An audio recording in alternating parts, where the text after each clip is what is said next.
आज हम mole concept पढ़ेंगे। मोल कॉन्सेप्ट में सबसे पहले यहाँ पर वन मोल की अगर बात करें नंबर ऑफ एटम्स में, तो नंबर ऑफ एटम्स के अंदर कितनी वैल्यू के बराबर होता है ये 6.022 इंटू 10⁻23। अब ऐसा क्यों होता है? जैसे कि हम बोलते हैं कि अगर एक डजन हमारे पास में, एक डजन, डजन का मतलब यहाँ पर हमेशा क्वांटिटी हम कितनी बोलते हैं, 12 के बराबर। इसी तरह से वन मोल में मोल जो है वो क्वांटिटी हमारी यहाँ पर किस नंबर के बराबर है? 6.022 इंटू 10⁻23 वैल्यू के बराबर। ठीक है, ये वैल्यू जो यहाँ पर प्रेजेंट है ये यहाँ पर एटम्स के टर्म में भी हो सकती है, एटम्स के टर्म्स में हो सकती है। तो एटम्स अगर हैं यहाँ पर हमारे पास में, तो हम यहाँ पर बात करेंगे एटॉमिक सब्सटेंसेस की। एटॉमिक सब्सटेंसेस में one mole Avogadro number of atoms के बराबर होगा। ठीक है, और या फिर हम क्या बोल सकते हैं कि हमारे पास जो एटम का एटॉमिक मास है, ठीक है, उसको हम ग्राम के अंदर एक्सप्रेस कर दें, जिसको हम बोलेंगे यहाँ पर ग्राम एटॉमिक मास। ठीक है, तो ग्राम एटॉमिक मास के बराबर हो गया वन मोल। या फिर हम क्या बोल सकते हैं यहाँ पर कि ये किसके इक्वल हो जाएगा? 1 ग्राम एटम के बराबर भी हो जाएगा। 1 ग्राम एटम एक टर्म है हमारे पास में, हम इसके न्यूमेरिकल्स बनाएंगे अभी। 1 gram atom of an element. ठीक है, इन तीन के अलावा वन मोल यहाँ पर हमारे पास में एटॉमिक सब्सटेंसेस के लिए कहीं यूज नहीं होगा। अगर हम किसी भी एटम की बात करें तो एटॉमिक सब्सटेंसेस के अंदर वन मोल जो है हमारे पास में कितनी चीज़ों के बराबर हो सकता है? वन मोल हमारे पास में एटम्स के टर्म में यहाँ पर Avogadro number of atoms, atomic mass के टर्म्स में बात करेंगे तो ग्राम्स में चेंज कर दो। जो एटॉमिक मास की वैल्यू हमारे पास में म्यू में होती है उसको ग्राम में चेंज कर दो। और 1 ग्राम एटम ऑफ एलिमेंट इसके बराबर भी होगा। 1 mole is equal to 1 gram atom of element. ठीक है, ये हमारे पास में कुछ वन मोल के लिए एटॉमिक सब्सटेंसेस में वैल्यूज बराबर होंगी। इसी तरह से अगर हमने यहाँ पर किसी मॉलिक्यूलर सब्सटेंस के लिए, मॉलिक्यूलर सब्सटेंस के लिए यही वन मोल की वैल्यूज लिखनी है, तो हम वहाँ पर मॉलिक्यूलर सब्सटेंस के लिए कैसे लिखेंगे? तो इस केस में हमारे पास में यहाँ पर ये वैल्यू वन मोल की किसके बराबर हो जाएगी? 1 mole is equal to Avogadro number of atoms. 1 mole, mole आ गया तो एवोगेड्रो नंबर लगाना ही है हमें। Avogadro number of atoms atomic substance में थे, मॉलिक्यूल अगर प्रेजेंट है तो मॉलिक्यूल्स हो जाएंगे, वहां पर कोई मॉलिक्यूलर सब्सटेंस है तो वहां पर मॉलिक्यूल्स हो जाएंगे। सिंपल, हमारे पास में 1 मोल मॉलिक्यूलर सब्सटेंस के अंदर Avogadro number of molecules present होंगे। ठीक, और या फिर कोई मॉलिक्यूल का मॉलिक्यूलर मास है उसको हम ग्राम्स में भी ला सकते हैं। हम इसके एग्जांपल करते हैं अभी। ठीक है, मॉलिक्यूलर मास के बराबर होगा 1 मोल, अगर हम उसको चेंज कर दें ग्राम में, या फिर 1 ग्राम मॉलिक्यूल, 1 ग्राम मॉलिक्यूल के बराबर भी ये होगा। 1 मोल 1 ग्राम मॉलिक्यूल के बराबर भी होगा। अब यहाँ पर हमारे पास में हम एक क्वेश्चन बनाते हैं इससे रिलेटेड। ठीक है, इसमें हमने यहाँ पर फर्स्ट टाइप ऑफ न्यूमेरिकल देखते हैं जिसमें एक एटम सिल्वर का प्रेजेंट है और उसका मास हमें यहाँ पर निकालना है। ठीक है, इससे फर्स्ट टाइप ऑफ न्यूमेरिकल से हमें यहाँ पर एक रिलेशनशिप क्या समझ में आ रहा है कि हमें यहाँ पर कौन सा रिलेशन लगाना है? Calculate the mass of an atom of silver. ठीक है, एक एटम हमें यहाँ पर कंपेयर करना है, एटॉमिक सब्सटेंस है, और हमें यहाँ पर मास को कंपेयर करना है, यानी कि ग्राम एटॉमिक मास को आपस में कंपेयर करना है, और वो भी सिल्वर के लिए करना है। समझ गए बात? तो यहाँ पर क्या हम बोल सकते हैं कि mass of an atom of silver, हमारे पास में यहाँ पर जो एक एटम सिल्वर का प्रेजेंट है उसका मास कितना होगा? एक एटम का मास कितना होगा? 1 मोल जो है यहाँ पर एटॉमिक मास इन ग्राम्स के बराबर है। ठीक है, ये रिलेशन किया हमने। 1 मोल जो है, ये देखो, ये 1 मोल जो है हमारे पास में वो ग्राम एटॉमिक मास के बराबर है। तो हमने यहाँ पर क्या लिखा कि हमारे पास में जो 1 मोल ऑफ सिल्वर एटम है, 1 mole of silver atom, 1 mole of silver atom वो कितना ग्राम्स के बराबर हो जाएगा? एटॉमिक मास के बराबर। सिल्वर का एटॉमिक मास हमें 108 म्यू म्यू होता है। ठीक है, एटॉमिक मास यूनिट होता है, लेकिन हमने उसको ग्राम में चेंज करा तो ये ग्राम एटॉमिक मास में हो गया। लेकिन हमसे पूछा क्या है यहाँ पर? हमसे 1 मोल में हमने इतने ग्राम मास में कन्वर्ट करके ये बताया कि ये 1 मोल के लिए तो हमें पता है, लेकिन हम एक एटम के लिए निकाल लेंगे, एक एटम ऑफ सिल्वर के लिए मास निकाल लेंगे। कैसे निकाल लेंगे? हमें ये चीज भी पता है कि 1 मोल ऑफ सिल्वर जो है वो यहाँ पर एवोगेड्रो नंबर ऑफ एटम्स के बराबर भी है। यानी कि क्या हम यहाँ पर इन दोनों क्वांटिटीज को आपस में बराबर नहीं कर सकते थे? एवोगेड्रो नंबर ऑफ एटम्स के अंदर ग्राम एटॉमिक मास प्रेजेंट होगा। अगर मैं डायरेक्ट यहाँ पर 1 मोल में ग्राम एटॉमिक मास पहले मैंने लिखा, फिर 1 mole equal to Avogadro number of atoms लिखा, इसकी जगह अगर मैं यहाँ पर यही लिख देती कि एवोगेड्रो नंबर ऑफ एटम्स के अंदर ग्राम एटॉमिक मास प्रेजेंट है, तो वो भी सही होता। समझ आ गई बात? ठीक है, तो यहाँ पर हमने क्या बोला कि हमारे पास में 1 मोल ऑफ सिल्वर एटम 108 ग्राम के बराबर तो है ही, लेकिन यहाँ पर वो साथ ही साथ कितना एटम्स के बराबर है? 6.022 इंटू 10⁻23 एटम्स के बराबर भी है। ठीक है, समझ गए? तीनों यहाँ पर ये हमारे पास में जो रिलेशन है वो बराबर है एक दूसरे के।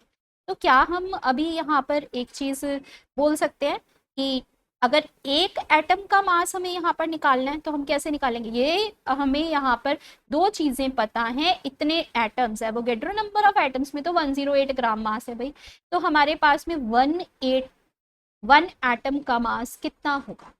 ठीक, तो चलो बस यही करना था। यहाँ पर हमें Avogadro number of atoms, Avogadro number of atoms के अंदर तो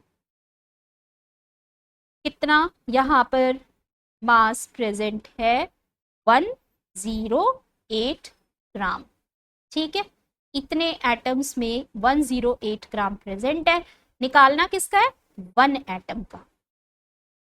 1 एटम का मास निकालना है, तो ये हो गया, यूनिटरी मेथड लगा दो, 108 डिवाइडेड बाय 6.022 इंटू 10⁻23।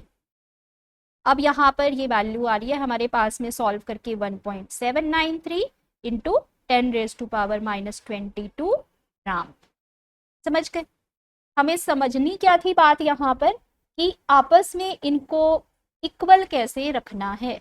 ठीक है, जो भी क्वांटिटी आपसे यहाँ पर पूछी जा रही है और जो गिवन है उनको आपस में हमेशा बराबर रखोगे जब भी मूल कॉन्सेप्ट के क्वेश्चन सॉल्व करोगे। ठीक है, वैसे भी हम मैथ्स में यूनिटरी मेथड के अंदर यही करते हैं। जो क्वांटिटी हमें गिवन है, जो पूछी गई है, उनको आपस में इक्विवेलेंट कर दो। जो ये हमने यहाँ पर पूरा रिलेशन देखा, इसके अंदर जो भी आपको चाहिए क्वांटिटीज रिक्वायर्ड है और गिवन है, उनको आपस में बराबर रखो और आंसर यहाँ पर निकल जाएगा। समझ गए? बिल्कुल सिंपल है, कोई भी डाउट नहीं है इसके अंदर। अभी यहाँ पर हमारे पास में एक और हम सेकेंड पार्ट सॉल्व करते हैं, जिसमें हमने मॉलिक्यूलर सब्सटेंस की बात की। मॉलिक्यूल ऑफ कार्बन डाइऑक्साइड का मास बताओ कितना होगा। ठीक है, अब इसके अंदर क्या होगा? मॉलिक्यूल ऑफ कार्बन डाइऑक्साइड का मास क्या होगा? तो हमने अभी फॉर्मूले में क्या देखा कि 1 मोल जो है कार्बन डाइऑक्साइड का, 1 मोल ऑफ कार्बन डाइऑक्साइड तो ग्राम मॉलिक्यूलर मास के बराबर था। तो gram molecular mass carbon dioxide का कितना होता है? कितना होता है यहाँ पर कार्बन डाइऑक्साइड का ग्राम मॉलिक्यूलर मास? कार्बन का 12 प्लस 32 O2 का, और ये हो गया 44 एटॉमिक मास यूनिट। यहाँ पर ये एटॉमिक मास यूनिट को ग्राम्स के टर्म में एक्सप्रेस कर दिया तो ग्राम मॉलिक्यूलर मास हो गया। अब 1 मोल ऑफ कार्बन डाइऑक्साइड यहाँ पर 44 ग्राम के बराबर है।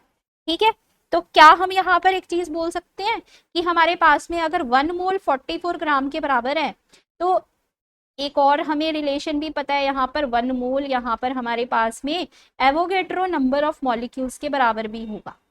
सही है, ये तो बात सही है बिल्कुल, ठीक है। चलो आगे बढ़े। तो अभी हमने ये रिलेशन कई बार देख लिया कि 1 मोल जो है ग्राम मॉलिकुलर मास के बराबर भी होगा और नंबर ऑफ मॉलिक्यूल जो कि एवोगेड्रो नंबर है उसके बराबर भी होगा। अब हमें यहाँ पर पूछा किस में रिलेशन है, मॉलिक्यूल के अंदर और मास के अंदर। तो मॉलिक्यूल और मास जो है, मॉलिक्यूलर मास, इनको आपस में बराबर कर दो, ठीक है।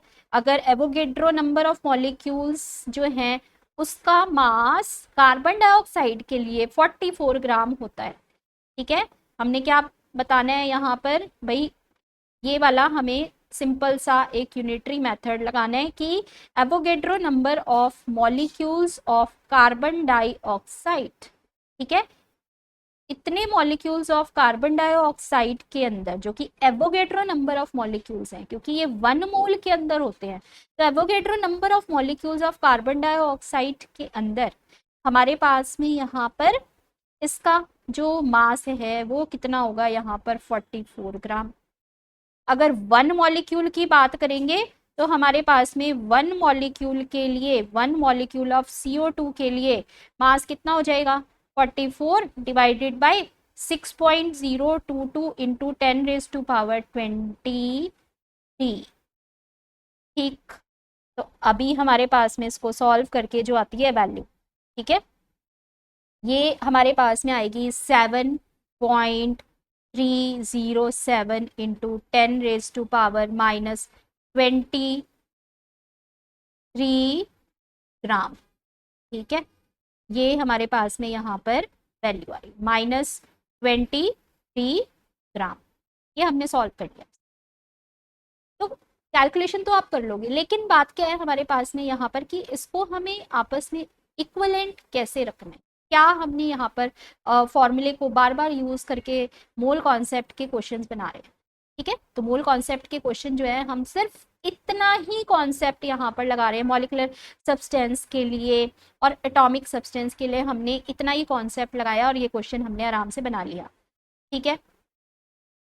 अब यहाँ पर एक और क्वेश्चन यही वाले कॉन्सेप्ट से सॉल्व करके देखते हैं, ठीक है। यही बस इतना ही याद रखना है, उसके बाद मैं आगे के फिर आपको फॉर्मूलाज और बताऊंगी और फिर हम दूसरी तरह के क्वेश्चंस यहाँ पर सेकंड टाइप ऑफ क्वेश्चंस भी बनाएंगे। तो सबसे पहले देखो यहाँ पर हमारे पास में ये हमारे पास जो नेक्स्ट है न्यूमेरिकल, इसके अंदर how many atoms and molecules of sulphur are present in 64 gram of sulphur. कितने एटम्स या मॉलिक्यूल्स सल्फर के अंदर प्रेजेंट होंगे, यानी एटम्स भी निकालने हैं, मॉलिक्यूल्स भी निकालने हैं 64 ग्राम ऑफ सल्फर S8 के अंदर। तो हम यहाँ पर कैसे निकालेंगे इसको कैसे निकालेंगे यहाँ। अब इसके अंदर देखो यहाँ पर कि हमारे पास जो S8, इसने मॉलिकुलर फॉर्मूला यहाँ पर बोला है S8, इसका मॉलिकुलर मास कितना है, मॉलिकुलर फॉर्मूला तो बता दिया S8, मॉलिकुलर फॉर्मूला तो हमें बता दिया कि ये है हमारे पास में S8। मॉलिकुलर मास यहाँ पर कितना हो जाएगा S8 के लिए, अगर एक सल्फर के एटम का एटॉमिक मास जो है, अगर एक सल्फर के एटम का एटॉमिक मास हमारे पास में 32 होता है, तो हम यहाँ पर उसको 8 से मल्टीप्लाई करेंगे, 256 म्यू हो गया। 256 म्यू जो है यहाँ पर मॉलिकुलर मास आ रहा है सल्फर का, ठीक है। ये ऑक्टा एटॉमिक मॉलिक्यूल है। और हम ग्राम्स में अगर बात करें तो सल्फर का यहाँ पर ग्राम मॉलिकुलर मास जो है वो 256 ग्राम हो जाएगा, ठीक है।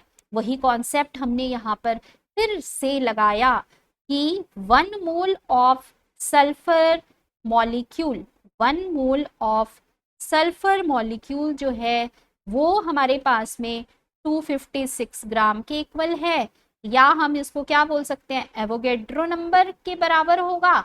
मॉलिक्यूल है तो एवोगेड्रो नंबर ऑफ मॉलिक्यूल्स के बराबर होगी वैल्यू, ठीक है। यही चीज हमने पढ़ी है, फिर से वही पढ़ रहे हैं, वही न्यूमेरिकल में यूज कर रहे हैं। तो हमने यहाँ पर 1 मोल सल्फर मॉलिक्यूल जिसका ग्राम मॉलिकुलर मास यहाँ पर 256 ग्राम में हो गया, और मॉलिक्यूल्स कितने एवोगेड्रो नंबर है, तो इसने पूछा कितने में है 64 ग्राम में, बता दो भाई कितना होगा, ठीक है। समझ में आ गई। हमें यहाँ पर ये दो क्वांटिटीज आपस में बराबर रखनी है, तो हमें यहाँ पर आंसर मिल जाएगा। तो हमने क्या किया यहाँ पर कि भाई 256 ग्राम of sulphur, 256 gram of sulphur के अंदर तो Avogadro number of molecules present है, इसके अंदर तो Avogadro number of molecules present है। और हमारे पास में जो सल्फर के लिए इसने मास दिया हुआ है क्वेश्चन में वो है 64.0 ग्राम। 64.0 ग्राम ऑफ सल्फर के अंदर कितनी नंबर ऑफ मॉलिक्यूल्स हो जाएंगे, यूनिटरी मेथड लगाया यहाँ पर, ये यूनिटरी मेथड लगा के और हमने वैल्यू को सॉल्व कर लेंगे। ये 256 इंटू 64, ठीक है, सॉल्व कर लेंगे इसको। आंसर क्या आ गया हमारे पास में 1.506 इंटू 10⁻23 मॉलिक्यूल्स। को काट लिया, काट पीट के हमारे पास में ये आंसर आ जाएगा, ठीक है। अभी क्या हमारे पास में ये जो आंसर निकला है, क्या कंप्लीट क्वेश्चन सॉल्व हो गया? नहीं हुआ। यहाँ पर सिर्फ हमने अभी मॉलिक्यूल्स निकाले, एटम्स रह गए अभी, ठीक है। तो हमने यहाँ पर मॉलिक्यूल्स का नंबर निकाला है केवल, अभी एटम्स हमारे पास में बचे हुए हैं। तो मॉलिक्यूल और एटम में कैसे कंपेयर करेंगे, ये हमने यहाँ पर केवल आंसर निकाला है कि 64 ग्राम ऑफ सल्फर में इतना नंबर ऑफ मॉलिक्यूल्स होंगे। हमें एक चीज यहाँ पर क्या समझ में आ रही है क्वेश्चन को पढ़ते ही कि 1 मॉलिक्यूल ऑफ सल्फर, एक सल्फर के मॉलिक्यूल का जिसका फॉर्मूला S8 है, इसके अंदर नंबर ऑफ एटम्स कितने प्रेजेंट है?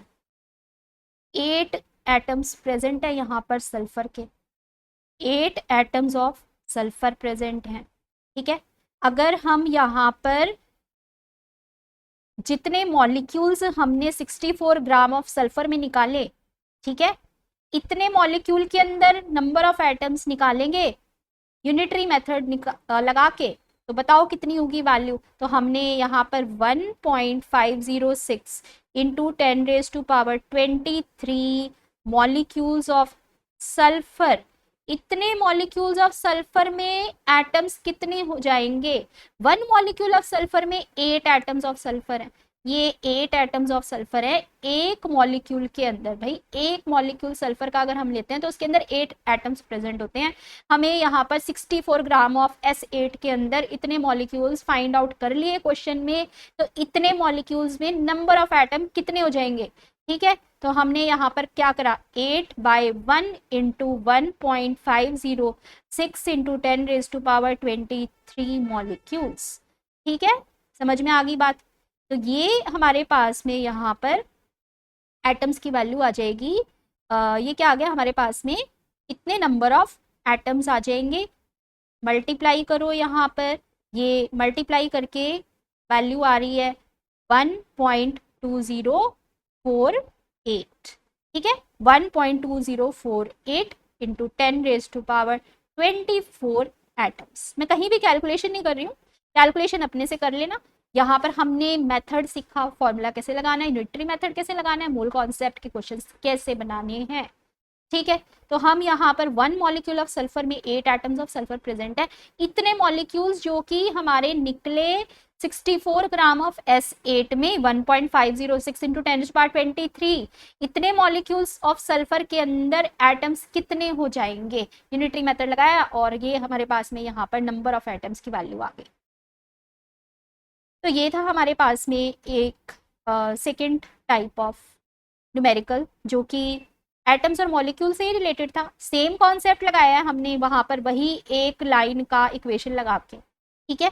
अब हम यहाँ पर एक और क्वेश्चन करके देखते हैं।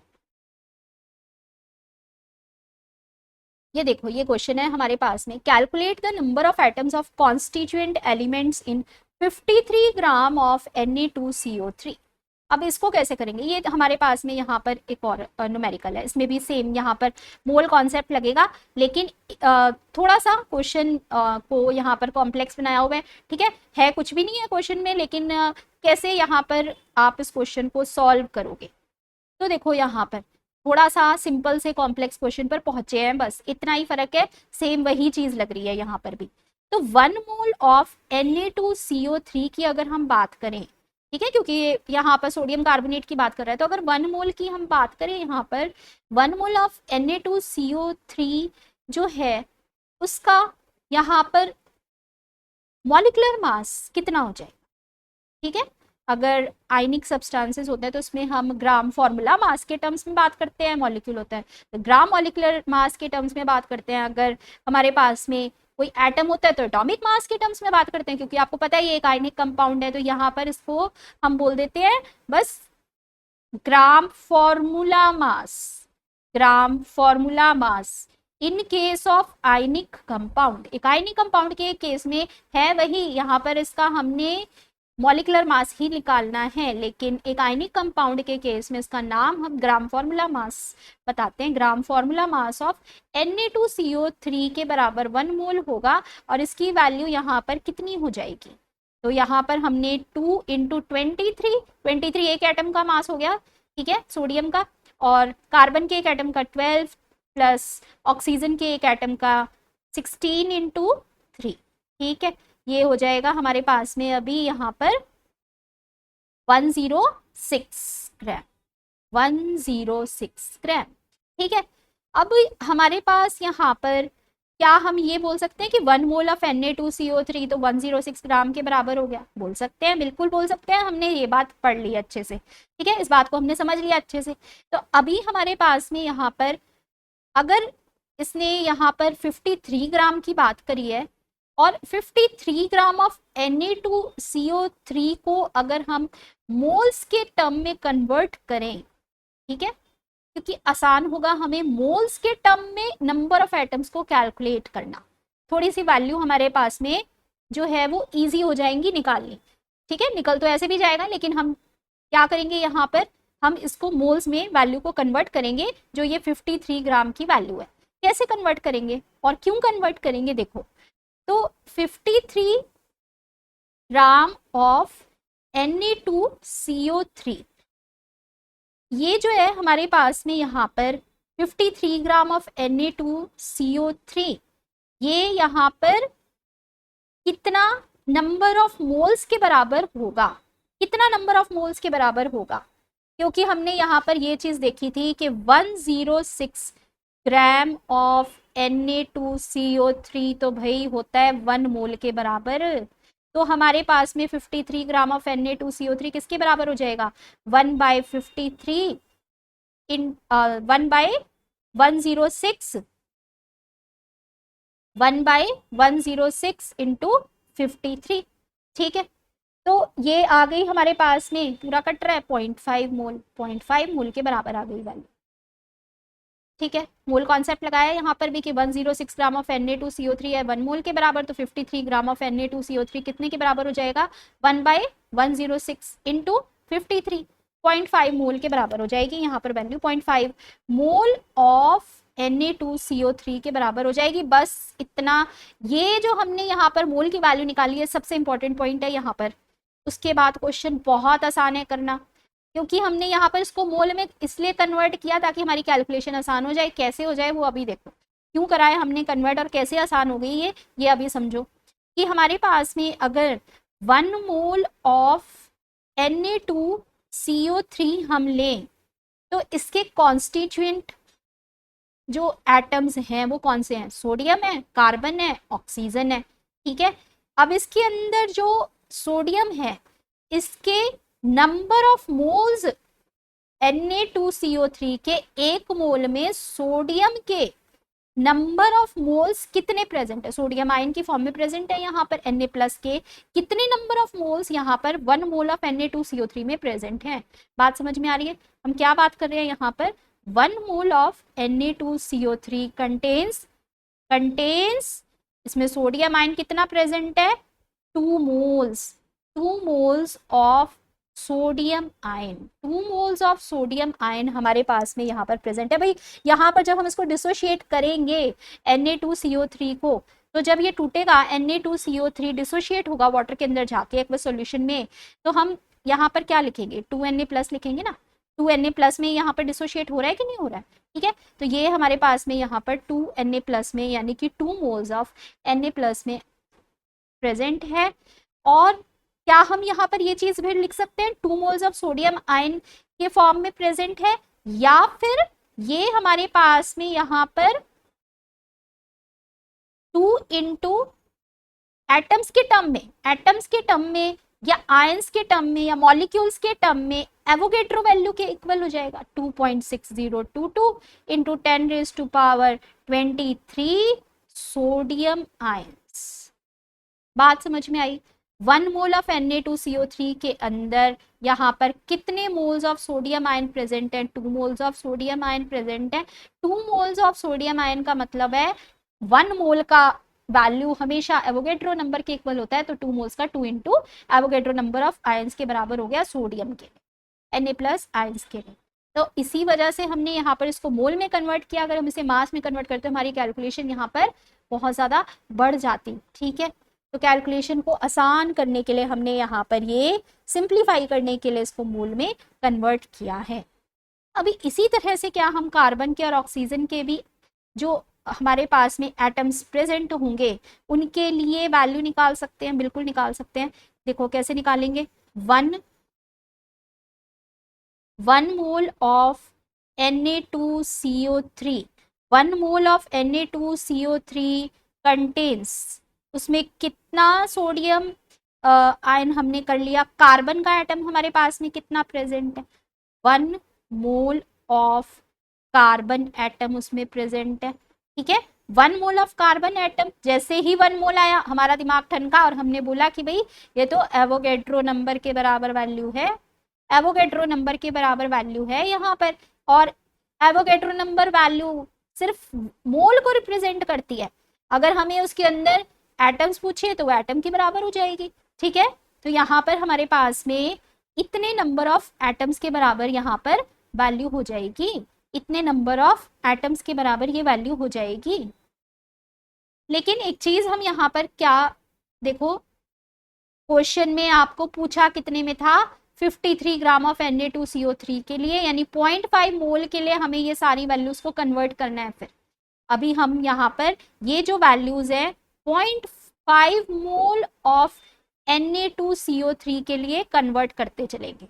ठीक है, 0.5 मोल ऑफ Na2CO3 में कितने नंबर ऑफ सोडियम आयन हमारे पास में यहाँ पर प्रेजेंट होंगे? तो हमारे पास ये जो वैल्यू आई थी यहाँ पर 2 इंटू 6.022 इंटू 10⁻23 इंटू 2 इंटू 0.5 भी कर दिया फिर हमने साथ में, तो लास्ट में बचा क्या? ये हमारे पास में 0.5 मोल के लिए 6.022 इंटू 10⁻23 बच जाएगा। ठीक है, 0.5 यानी 5/10 हो गया, तो 1/2, 2 से 2 कट और ये वैल्यू हमारे पास में बची। इतना नंबर ऑफ सोडियम आयन 0.5 में होगा।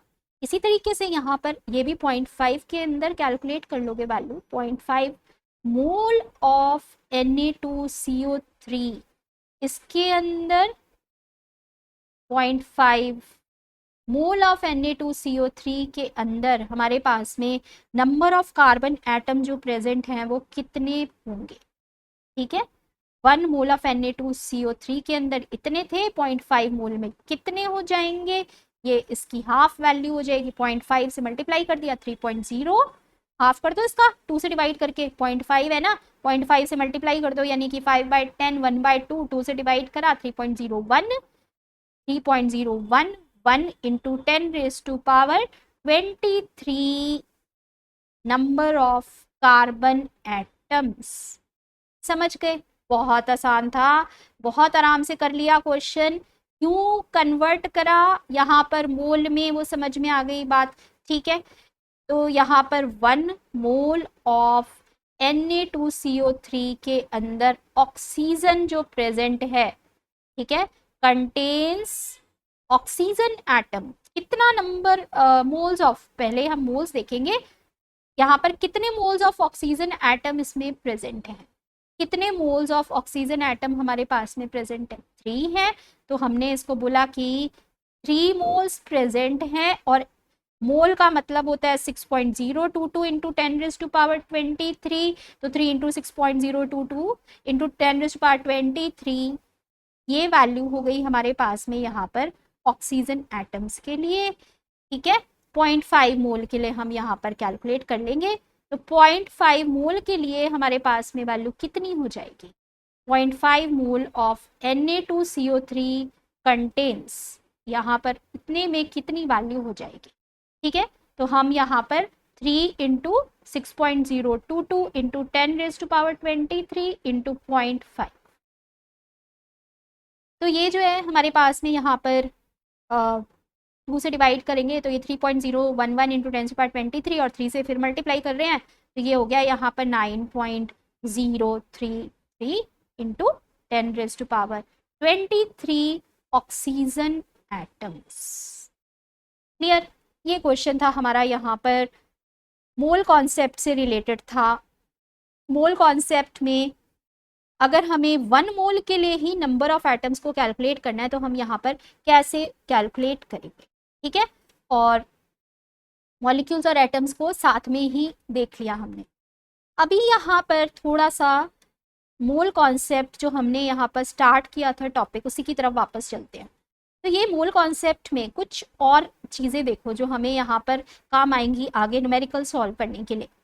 हमने यहाँ पर एक और नई चीज़ क्या पढ़नी है कि अगर हमारे पास में 1 मोल की बात की जाए तो ये सब के बराबर तो वो है ही, ठीक है, लेकिन साथ के साथ यहाँ पर ये 1 मॉलिक्यूलर सब्सटेंस या 1 मोल ऑफ मॉलिक्यूल जो प्रेजेंट है, यहाँ पर ये वॉल्यूम के टर्म्स में भी निकाली जा सकती है वैल्यू, जो कि हो जाएगी 22.4 लीटर।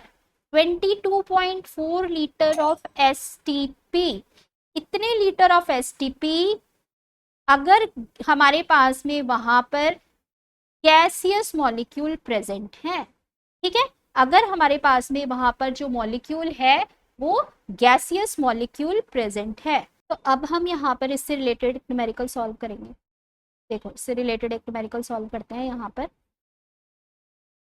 ये है हमारे पास में एक टाइप 3 का मॉलिक्यूल, ठीक है, और हम यहाँ पर एक और क्वेश्चन करेंगे, वॉल्यूम से रिलेटेड भी क्वेश्चन करेंगे।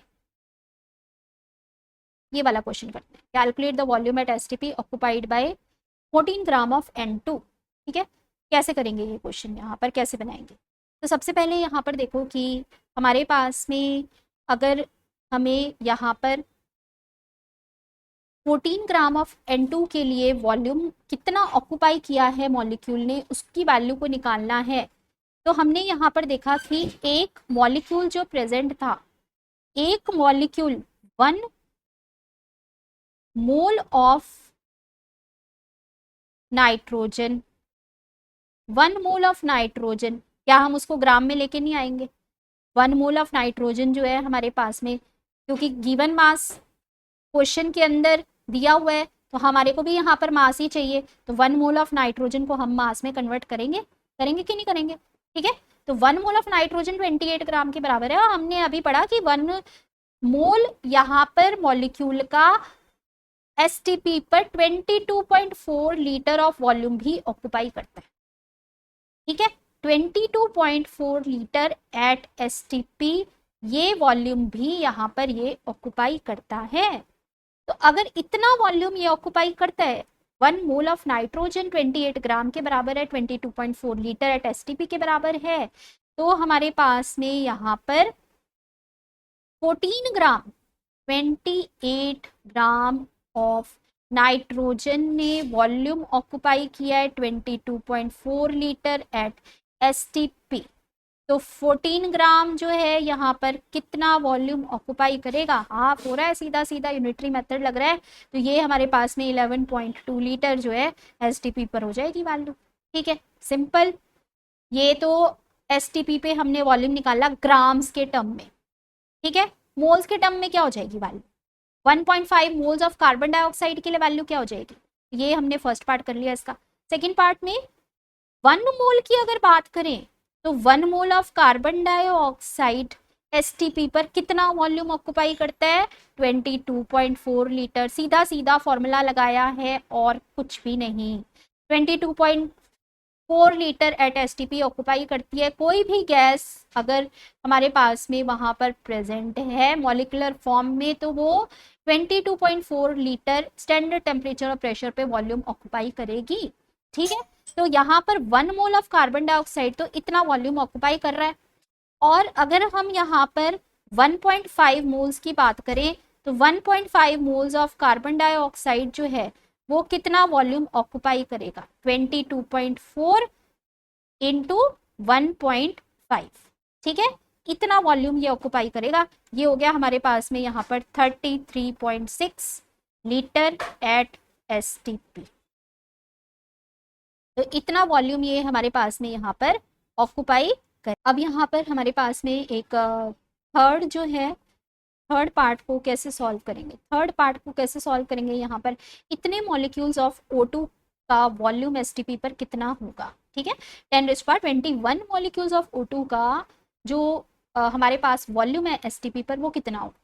तो सेम कॉन्सेप्ट वही लगाना है। 1 मोल में एवोगेड्रो नंबर ऑफ मॉलिक्यूल्स थे, क्योंकि मॉलिक्यूल्स में ही पूछा हुआ है तो क्या लगाओगे, यहाँ पर मॉलिक्यूल्स ही तो लगाओगे। यानी कि हमारे पास में यहाँ पर 1 mole of O2, 1 mole of O2 के अंदर, 1 मोल ऑफ O2 के अंदर कितने मॉलिक्यूल्स प्रेजेंट हैं, एवोगेड्रो नंबर ऑफ मॉलिक्यूल्स हमारे पास में यहाँ पर प्रेजेंट हैं।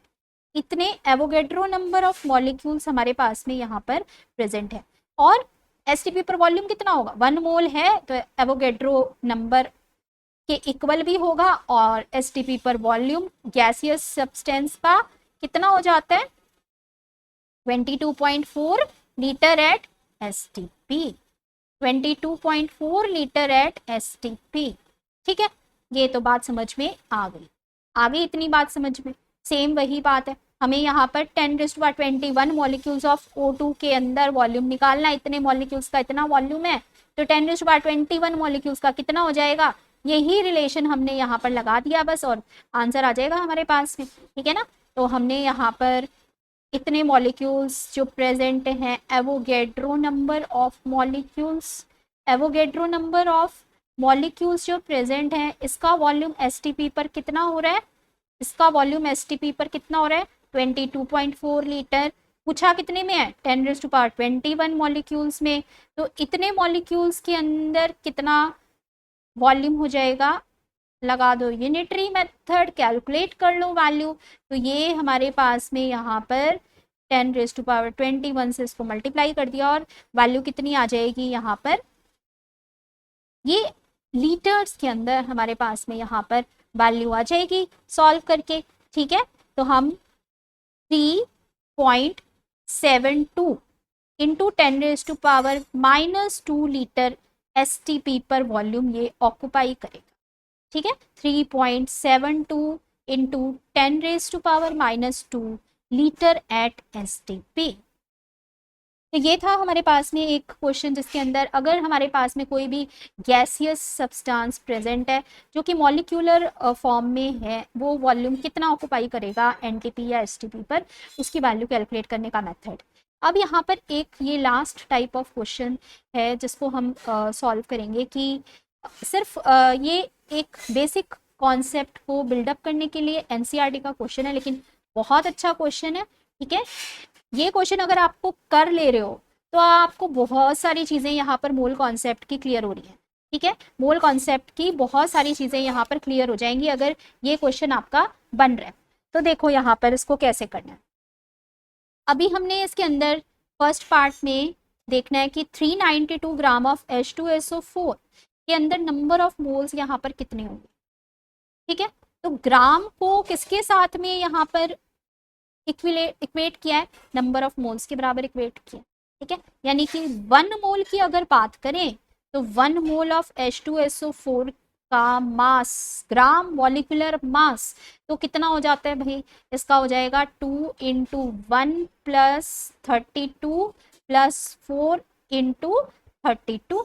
ठीक है, इतना है, कितना हो गया ये ऐड करके हमारे पास में 98 म्यू या 98 म्यू को हम अगर ग्राम मॉलिक्यूलर मास में बोलेंगे तो 98 ग्राम के बराबर हो गई ये वैल्यू। तो 1 मोल ऑफ H2SO4 की वैल्यू तो 98 ग्राम के बराबर है हमारे पास में। और पूछा कितने में है, 392 ग्राम के अंदर पूछा है कि उसको मोल्स में कन्वर्ट कर दो। तो हम क्या यहाँ पर नहीं कन्वर्ट कर सकते, कर सकते हैं ना, बिल्कुल बिल्कुल कर सकते हैं। 98 ग्राम ऑफ H2SO4, ये तो हमारे पास में यहाँ पर 1 मोल ऑफ H2SO4 के बराबर है।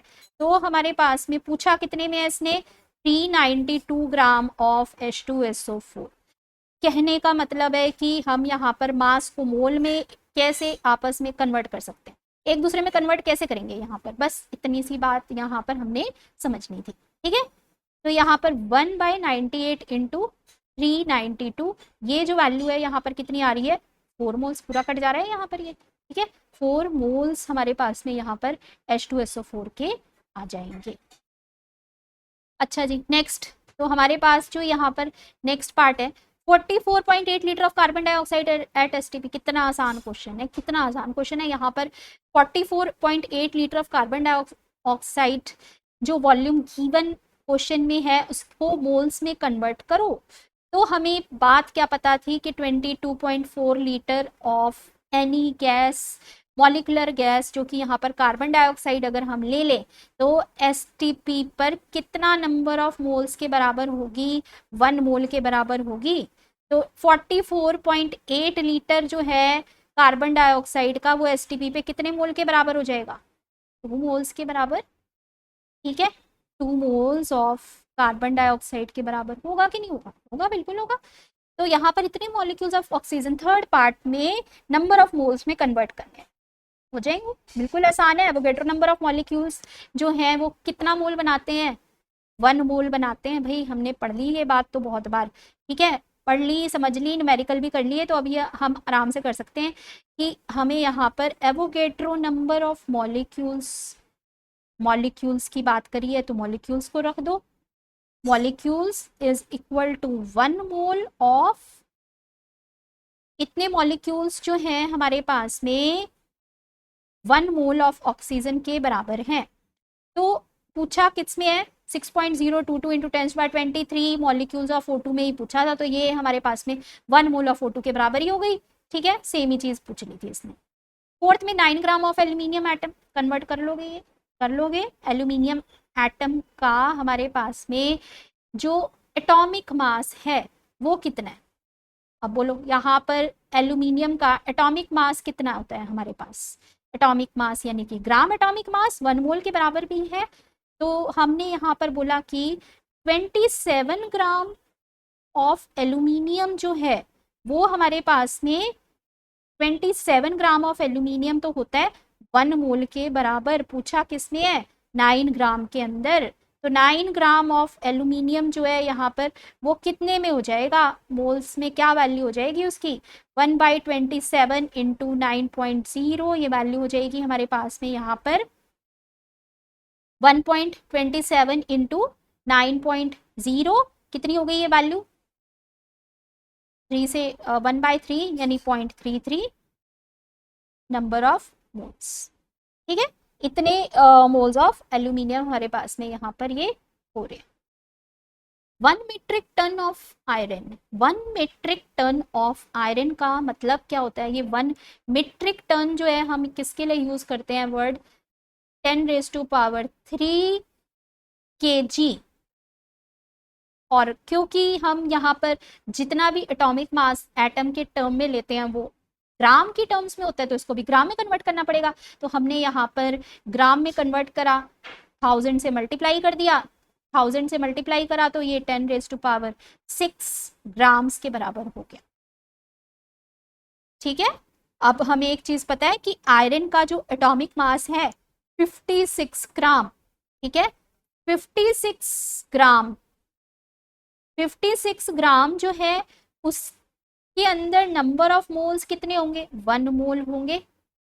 56 ग्राम जो है आयरन का एटॉमिक मास है, जिसको हम ग्राम एटॉमिक मास के बराबर भी रखे हुए थे 1 मोल के अंदर। तो 56 ग्राम जो है यहाँ पर वो हमारे पास में 1 मोल के बराबर है, वैल्यू मोल्स में कन्वर्ट करना है। और जो गिवन मास हमने यहाँ पर ग्राम में लेके आए 10⁶ ग्राम, यहाँ पर आयरन का कितने मोल के बराबर हो जाएगी वैल्यू। ठीक, तो ये हो जाएगा 1/56 इंटू 10⁻⁶।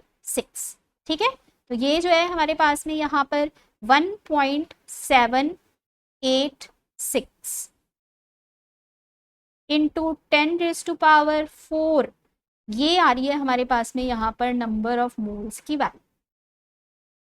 अभी यहाँ पर ये वाला क्वेश्चन देखो, 7.9 mg ऑफ कैल्शियम। अब ये mg जो है यहाँ पर mg की वैल्यू अगर ग्राम में कन्वर्ट की जाए तो ये कितनी हो जाएगी, 7.9 इंटू 10⁻⁻³ ग्राम ऑफ कैल्शियम में नंबर ऑफ मोल्स कितने हो जाएंगे। कैल्शियम के एक एटम का मास 40 होता है, ठीक है, तो इतने ग्राम का मास कितना हो जाएगा कैलकुलेट। बिल्कुल इजी था क्वेश्चन, जल्दी से कमेंट सेक्शन में लिखकर आंसर बताना इसका कितना हो जाएगा।